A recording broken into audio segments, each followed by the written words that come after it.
હવે એમાં તકલીફ મેં પેઢીનામું બનાવ્યું પણ તકલીફ એવી થઈ કે મારી પાસે જમીન મારા નાની પાસેથી આવી પારસાઈમાં.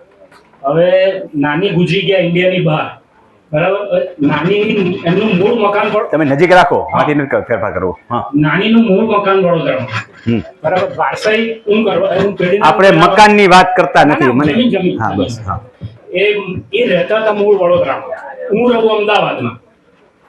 તો મારા ત્યાંનો તલાટી મને કે એ રહેતા હતા વડોદરામાં, એટલે તમે જાઓ વડોદરા. વડોદરા બરોબર છે, બરાબર. વડોદરા ગયો તો એ મને કે તમે રહો છો, તમારું આધાર કાર્ડ અમદાવાદનું છે. એનો જવાબ તો મેં તમને આની પહેલા આપી દીધો કે તમે અરજી દાખલ કરો જ્યાં તમે આંબો બનાવવા માંગો છો ત્યાં, અને પ્રાંતને ફરિયાદ દાખલ કરો, ના પાડે એટલે પતી ગયું. પછી છેવટે મારી જમીન જે ગામમાં છે એ ગામના તલાટી પાસે જઈ આંબો કરાવી દીધો, બસ પૈસા દીધા કરી દીધું. એ રીતે ગામમાંથી થઈ ગયું પેઢીનામું. એટલે કરી અધિકાર છે ને પેઢીનામું હાલે, એવું નથી ના હાલે એમ, પણ આ બધા ઉથલી દાવ રમાડવાની વાત છે. એટલે કાયદાનો રસ્તો એ છે કે તમને જ્યાં અધિકાર થતો હોય ત્યાં ના પાડે તો તમે ડેપ્યુટી કલેક્ટરને ફરિયાદ કરી શકો છો.